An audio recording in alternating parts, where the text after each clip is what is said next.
As amended. Representative Srinivasan. Good morning, Mr. Speaker. Good morning, sir. Mr. Speaker, this bill as amended. I get the idea, I get the intent, but I'm confused about the process. In a few short hours, God willing, I will be going to my day job. And in that job, Mr. Speaker, I do not treat my patient first and then do the research. Research followed by FDA approval, and then me and my colleagues, all of us, treat our patients. That is due process. That is the process we follow. And here we have the entire process backwards.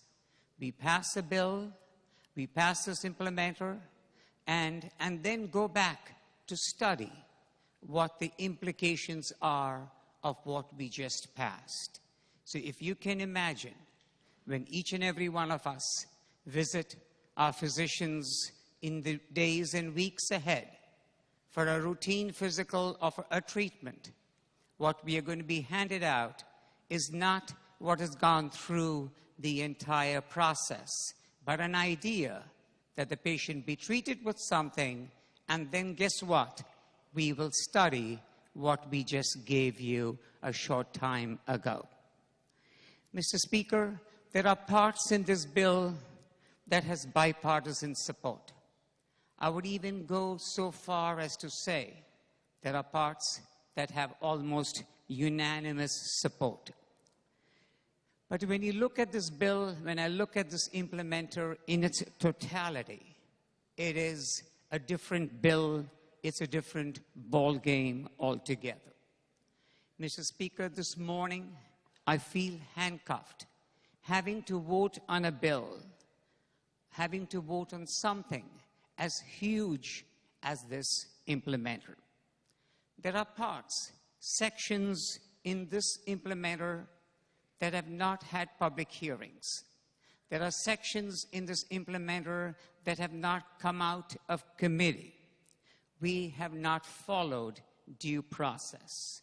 Due process is sacrosanct, and what we have done here have decided to let due process out of the window and do what we think in our mind before due process, before the research, what we feel is right for our constituents.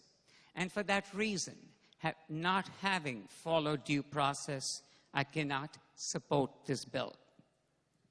Mr. Speaker, there's a little good, even in the worst of us.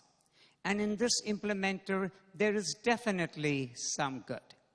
In fact, there are sections in this implementer that have been introduced by me, looking at how can we address the issue of a healthcare professional that is impaired, making sure that we have adequate resources to take care of healthcare impaired professionals.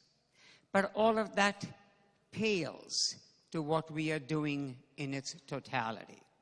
When we look at how we are impacting our businesses, small and large, how we are impacting our citizens, middle class, the rich, and of course the super rich, you wonder how things can just continue if we go ahead with this implementer.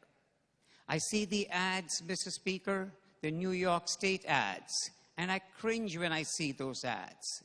When I hear about governor visiting our state, wooing our jobs, wooing our businesses, it should be a concern for you, me, and for each and every one of us.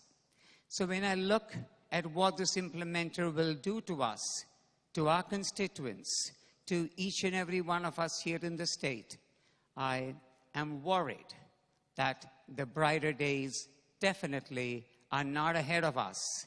And the only bright part of this entire implementer is for the moving companies. And for that, for not having followed due process, and concerned about the impact of this implementer, Mr. Speaker, I cannot support this morning. Thank you, Mr. Speaker.